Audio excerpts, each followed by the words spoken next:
ಯಾಕೆ ಕೊಡಿದ್ರಿ ಮೇಡಮ್? ರಾಜಲ್ಲಿದ್ದಾನೆ. ಗೋವಾ ಅಲ್ಲ, Karwar Karwar reach ಆಗಿದ್ದಾನಂತ message ಬಂದಿದೆ ಮೇಡಮ್.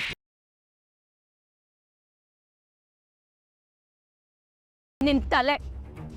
ಒಂದು ಹಳೆ ಸಿಮ್ಮು ಬೇರೆ ಯಾರ್ದೋ ನಂಬರಲ್ಲಿ ರಿಜಿಸ್ಟರ್ ಆಗಿದೆ, ಅದನ್ನ ಇಟ್ಕೊಂಡು ಫಾಲೋ ಮಾಡ್ತಿದ್ಯಾ? ಕರ್ಮ, ಏನ್ ರೌಡಿ ಆಗ್ತೀಯ ನೀನು? ರಾಜ್ ಫೋಟೋ ನೋಡಿದ್ಯಾ? ಅವನು ಹೇಗಿದ್ದಾನೆ ಅಂತ ಗೊತ್ತಾ ನಿನಗೆ? ನೋಡಿದ್ದೀನಿ ಮೇಡಮ್, ರಾಜ್ ನನಗೆ ಗೊತ್ತು. ಅದಲ್ಲ, ರಾಜ್ನ ಗೋವಾದಲ್ಲಿ ನೋಡಿದ್ದೀನಿ ಅಂತ ಹೇಳಿದ್ಯಲ್ಲ, ಅವ್ನ ಫೋಟೋ ನೋಡಿದ್ಯಾ ಅಂತ ಕೇಳಿದೆ. ರಾಜ್ ತರ ಇರೋ ಒಂದು ಫೋಟೋನೇ ನೋಡಿ ಅವನೇ ಅನ್ಕೊಂಡು ಫಾಲೋ ಮಾಡ್ತಿದ್ಯಲ್ಲ, ಅದರಿಂದ ನಾವು ಚಳ್ಳಂಗ್ ತಿಂತಿದೀವಿ, ಅದು ಗೊತ್ತಾ ನಿಂಗೆ? ಏನ್ ಹೇಳ್ತಾ ಇದ್ದೀರಾ ಮೇಡಮ್? ಈಡಿಯಟ್. ನಾವು ಚಾಪೆ ಕೆಳಗಡೆ ತೂರಕ್ಕೆ ಕಷ್ಟಪಡ್ತಾ ಇದೀವಿ, ಅವ್ರು ಆಲ್ರೆಡಿ ಸುರಂಗ ತೋಡ್ಕೊಂಡು ಹೋಗಾಯ್ತು. ನಿನ್ನ ನಂಬ್ಕೊಂಡು ನಾನು ಫೂಲ್ ಆಗ್ತಾ ಇದ್ದೀನಿ. ನಾವು ಜಿದ್ದಗ್ ಬಿದ್ದಿರೋದು ಚಾಣಕ್ಯನ ಜೊತೆ. ಯಾರು ಹೇಳು? ಚಾಣಕ್ಯ. ನಮ್ಮಪ್ಪ ಇಷ್ಟು ವರ್ಷ ಅವ್ರನ್ನ ಜೊತೆಗಿಟ್ಕೊಂಡಿರೋದು ಕಳ್ಳೆ ಪುರಿ ತಿನ್ನಕ್ ಅನ್ಕೊಂಡಿದ್ಯಾ? ಅವ್ರಿಗೂ ಗೊತ್ತಾಗ್ಬಿಟ್ಟಿದ್ಯಾ ಮೇಡಮ್? ಈಗ ಏನು ಮಾಡೋದು ಮೇಡಮ್? ನಾವು ಚಾಣಕ್ಯನ ಥರ ಯೋಚನೆ ಮಾಡಿದ್ರೆ ಆಗೋದಿಲ್ಲ. ಇಂಥವ್ರನ್ನ ಫೇಸ್ ಮಾಡೋದಕ್ಕೆ ಶಕುನಿ ಥರ ಯೋಚನೆ ಮಾಡಬೇಕು. ರೂಲ್ಸ್ನ ಮುರಿಯೋ ಕಡೆ ಮುರಿಬೇಕು, ಗೋಡೆನ ಒಡೆಯೋ ಕಡೆ ಹೊಡಿಬೇಕು. ಬೇರೆಯವರು ಕಾನೂನನ್ನ ಮುರಿದ್ರೆ ಅದನ್ನೇ ಹಿಡ್ಕೋಬೇಕು. ಒಟ್ನಲ್ಲೇ ಕ್ರಿಮಿನಲ್ ಥರ ಯೋಚನೆ ಮಾಡಬೇಕು. ರಾಜ್ ಅಲ್ಲಿದ್ದಾನೆ ಇಲ್ಲಿದ್ದಾನೆ ಅಂತ ನಾವು ಎಲ್ಲೆಲ್ಲ ಹುಡುಕ್ತಾ ಇದ್ದೀವಿ. ಆ ವಿಷಯ ಅವ್ರಿಗೂ ಗೊತ್ತು, ಅದಕ್ಕೆ ನಮ್ಮ ದಾರಿ ತಪ್ಪಿಸ್ತಿದ್ದಾರೆ. ಇದೆಂತ ನಾಚಿಕೆಡು. ನಾನು ಅರ್ಥ ಮಾಡ್ಕೊಂಡಿರೋ ಪ್ರಕಾರ ಸುಶಾಂತ್ ಇಲ್ಲೇ ಇದೇ ಊರಲ್ಲೆಲ್ಲೋ ಇದ್ದಾನೆ. ಇಡೀ ಸಿಟಿನ ಜಾಲಾಡು. ಸುಶಾಂತ್ ಎಲ್ಲಿದ್ದಾನೆ ಅಂತ ನನಗೆ ಗೊತ್ತಾಗಬೇಕು ಮಾಣಿಕ್ಯ. ಆ ಚಾಣಕ್ಯಂಗೆ ಸೋಲಿನ ರುಚಿನ ತೋರಿಸ್ಬೇಕು. ಅದಕ್ಕಿಂತ ಹೆಚ್ಚಾಗಿ ಈ ಗೆಲುವು ನಮಗೆ ಬೇಕೇ ಬೇಕು ಮಾಣಿಕ್ಯ.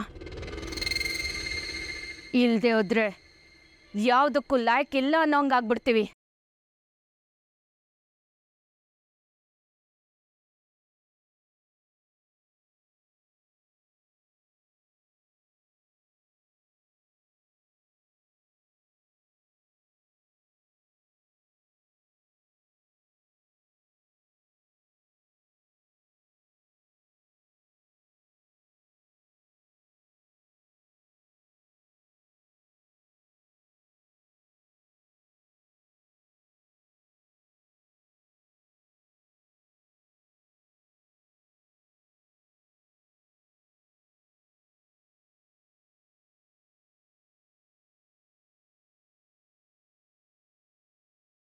ಯಾಕಮ್ಮ, ಯಾಕೆ ಅಳ್ತಾ ಇದ್ದೀರಾ?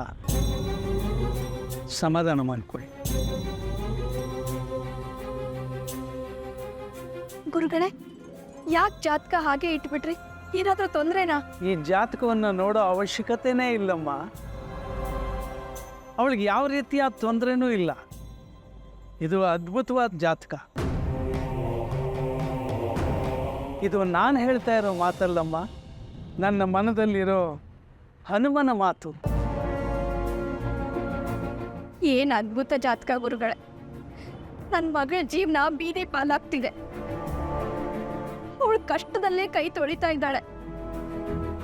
ಅವಳ ಜೀವನ ಇವತ್ತು ಸರಿ ಹೋಗ್ಬೋದು, ನಾಳೆ ಸರಿ ಹೋಗ್ಬೋದು ಅಂತ ನಾನು ಕಾಯ್ತಾನೆ ಇದ್ದೆ. ಅವಳ ಜೀವನ ಇನ್ನೂ ಕೆಳಕ್ಕೆ ಹೋಗ್ತಿದೆ. ನಾನು ನನ್ನ ಮಗಳು ಬದುಕಿನ ಮೇಲೆ ಆಸೆನೇ ಕಳ್ಕೊಂಡ್ಬಿಟ್ಟಿದ್ದೀವಿ. ನಿನ್ನೆ ನೋಡಿ ಭರವಸೆ ಕಳ್ಕೋಬಾರ್ದಮ್ಮ. ನಾವು ಸಾಗೋ ದಾರಿಲಿ ಹಳ್ಳ ಕೊಳ್ಳ, ಕಲ್ಲು ಮುಳ್ಳು, ತಿರುವು ಮುರಿವು ಎಲ್ಲವೂ ಇರುತ್ತೆ.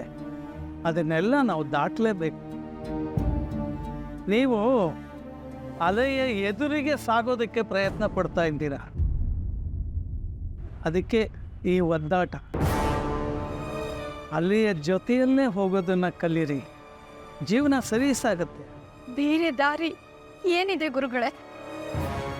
ನಾವು ಅಲೆಗಳ ವಿರುದ್ಧವಾಗಿ ಹೋಗ್ತಾ ಇಲ್ಲ, ನಾವು ಹೋಗ್ತಿರೋದು ಅಲೆಗಳ ಜೊತೆಗೇನೆ. ಆದರೆ ಆ ಅಲೆಗಳು ನಮ್ಮನ್ನ ಮುಳುಗಿಸ್ತಾ ಇದೆ. ಒಂದಿನ ನನ್ನ ಮಗಳು ಆ ಅಲೆಗಳಲ್ಲಿ ಉಸಿರು ಕಟ್ಕೊಂಡ್ಬಿಡ್ತಾಳೆ. ಅಲೆಯ ಜೊತೆಯಲ್ಲೇ ಹೋಗ್ತಾ ಇದ್ದೀವಿ ಅಂತೀರ. ಮತ್ತು ಯಾತಕ್ಕೆ ಇಷ್ಟೊಂದು ನೋವು? ಬದುಕಲ್ಲಿ ಭರವಸೆ ಕಳ್ಕೊಳ್ಬಾರ್ದು, ಅದು ಬಹಳ ಮುಖ್ಯ. ಭರವಸೆ ಕಳ್ಕೊಂಡ್ರೆ ನಮ್ಮ ದಾರಿಗೆ ಕಗ್ಗತ್ತಲು ಮುಚ್ಕೊಂಡು ಬಿಡುತ್ತೆ. ನಂಬಿಕೆ ಇರಬೇಕು, ನಂಬಿಕೆನೇ ದೇವರು. ಈಗೇನು ನಿಮ್ಮ ಪ್ರಶ್ನೆ? ಮಗಳಿಗೆ ಮದುವೆ ಮಾಡಬೇಕಾ ಬೇಡವಾ ಅಂತನಾ?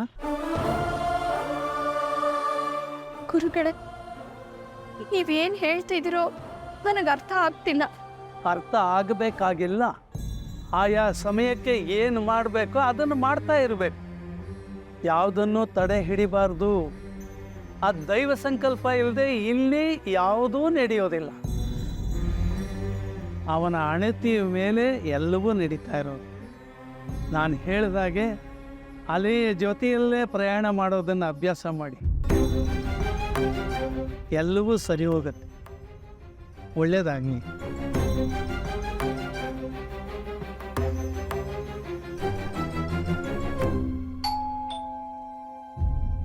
ಅಮ್ಮ ಬಂದ್ಲು ಅನ್ಸುತ್ತೆ.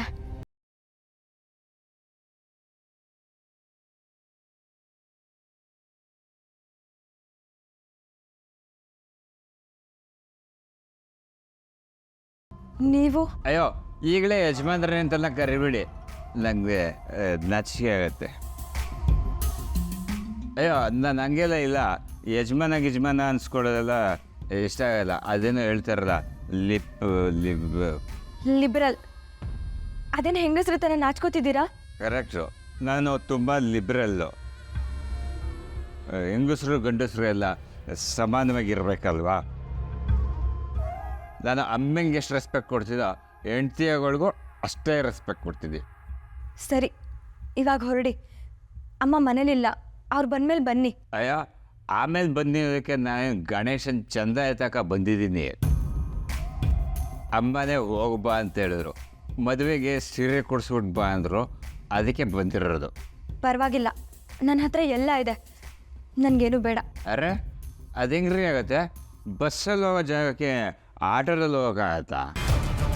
ಮದುವೆ ಆಗ್ತಾಯಿದ್ದೀವಿ, ದಿನ ಹಾಕೊಳ್ಳೋ ಡ್ರೆಸ್ಸೇ ಹಾಕೊಳಕ್ಕಾಗತ್ತೇನ್ರಿ? ಮದುಮಗಳು ಒಳ್ಳೆ ಸೀರೆ ಉಟ್ಕೋಬೇಕು. ನೀವು ಬಡ್ಡಿ ವ್ಯವಹಾರ ಮಾಡೋ ಪಾರ್ವತಮ್ಮವ್ರ ಸೊಸೆ ಆಗ್ತಾಯಿದ್ದೀರ. ಈ ಪುರುಷೋತ್ತಮಂದು ಹೆಂಡ್ತಿ 4 ಜನ ನೋಡಿದ್ರೆ ಏನೇನು ಕಾಣಲ್ಲ. ಬೆಳಗ್ಗೆ ಈ ಥರ ವಾಸನೆ ಬಂದರೆ ಜನ ಏನು ಅನ್ಕೊಳಲ್ವಾ? ನೀವು ಆಮೇಲೆ ಬನ್ನಿ, ಮನೇಲಿ ಯಾರೂ ಇಲ್ಲ. ದಯವಿಟ್ಟು ಇವಾಗ ಹೊರಡಿ. ಮನೇಲಿ ಯಾರು ಇಲ್ವಾ? ಸರಿಯಾಗಿದ್ರೆ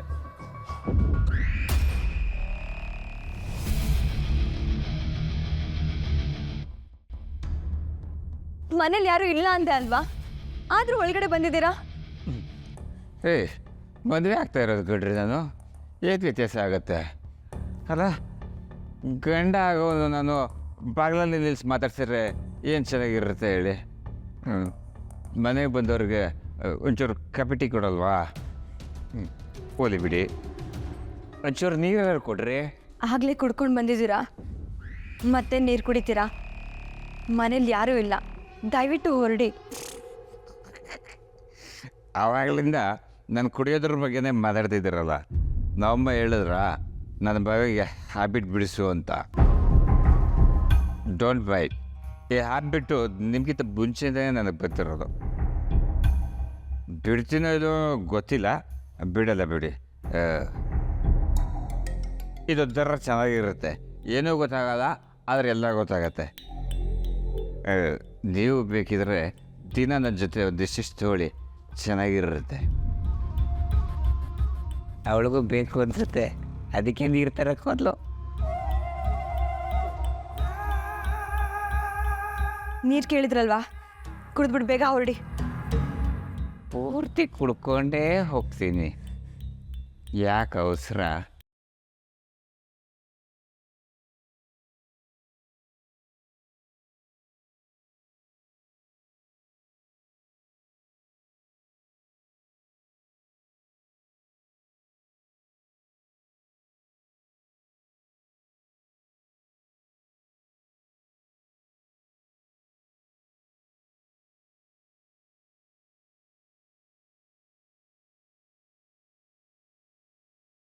ಬಿಡಿ ಕೈ.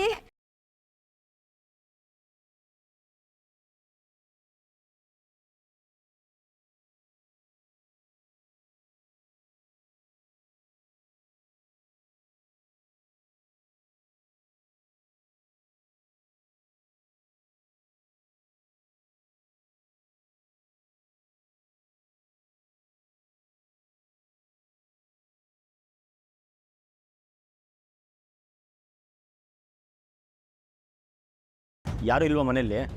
ಇಲ್ಲ, ಒಳಗಡೆ ಬನ್ನಿ. ಒಳಗಡೆನಾ? ಬೇಡ ಬಿಡ್ರಿ, ಯಾರು ಇಲ್ಲ ಅಂದರೆ ಸರಿ ಹೋಗಲ್ಲ. ನಾನು ಆಮೇಲೆ ಬರ್ತೀನಿ. ರೀ, ಕರಿತಾ ಇಲ್ವಾ? ಬನ್ನಿ ಒಳಗಡೆ.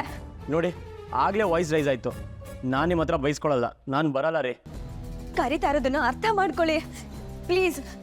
ಒಳಗಡೆ ಬಂದು ಕಾಫಿ ಕುಡ್ಕೊಂಡು ಹೋಗಿ. ಏನು ರೀ ಇಷ್ಟು ನೈಸಾಗಿ ಕರಿತಾ ಇದ್ದೀರಿ? ಇಷ್ಟೆಲ್ಲ ಜಗಳ ಆಗಿ ಕಾಫಿ ಕರಿತಿದ್ದೀರಾ ಅಂದರೆ ನಂಗೆ ಯಾಕೋ ಡೌಟು. ಅದು ಯಾವುದೋ ವಿಷ ಸಿಗತ್ತಂತೆ, ಒಂದೇ ಒಂದು ಡ್ರಾಪ್ ಸಾಕಂತೆ. ಅದನ್ನು ಹಾಕಿ ನನಗೆ ಕೊಟ್ಟೆ ಕನ್ಸ್ಬಿಟ್ರೆ? ಅರ್ಥ ಮಾಡ್ಕೊಳ್ರಿ, ಒಳಗಡೆ ಬನ್ನಿ. ನಾನು ಬರಲ್ಲ, ಗ್ಯಾರಂಟಿದು ಪಾಯ್ಸನ್ ಕೇಸೆ. ಇವತ್ತು ನನ್ನ ಮೇಲ್ ಕಳ್ಸಕ್ಕೆ ಸ್ಕೆಚ್ ಹಾಕ್ಕೊಂಡೆ ಒಳಗಡೆ ಕರಿತಿದ್ದೀರಾ ಅನ್ಸುತ್ತೆ.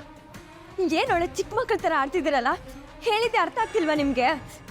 ಒಳಗಡೆ ಬಂದು ಕಾಫಿ ಕುಡ್ಕೊಂಡು ಹೋಗಿ. ಎಲ್ಲದಕ್ಕೂ ಇಷ್ಟೊಂದ ಮಾತಾಡ್ತೀರಾ? ಸೂಕ್ಷ್ಮ ಅನ್ನೋದೇ ಅರ್ಥ ಆಗಲ್ವಾ ನಿಮಗೆ? ಬನ್ರಿ ಒಳಗಡೆ. ನಾನು ಬರಲ್ಲ. ಏನೇ ಮನೆಗೆ ಬಂದವ್ರನ್ನ ಬಾಗ್ಲಲ್ಲೇ ನಿಲ್ಸಿ ಮಾತಾಡ್ತಿದ್ಯಾ? ಬನ್ನಿ ಒಳಗಡೆ ಕಾಫಿ ಕುಡೀರಿ ಅಂತ ಕೇಳಲ್ವಾ? ಇಲ್ಲ ಅಮ್ಮ, ಒಳಗಡೆ ಬರಬೇಡ, ಕಾಫಿ ಕೇಳಬೇಡ, ನಾನು ಮಾಡ್ಕೊಡಲ್ಲ ಅಂತ ಹೇಳ್ತಾ ಇದ್ದೆ. ಹೇಳಿದ್ದು ಅರ್ಥನೇ ಆಗಲ್ಲ. ಒಳ್ಳೆ ಗುಗ್ಗು ಇದು. ಇದೊಳ್ಳೆ ಕತೆ ಆಯ್ತು ಕಣೆ ನಿಂದು. ನೀನ್ ಪಾಪ ಒಳಗಡೆ.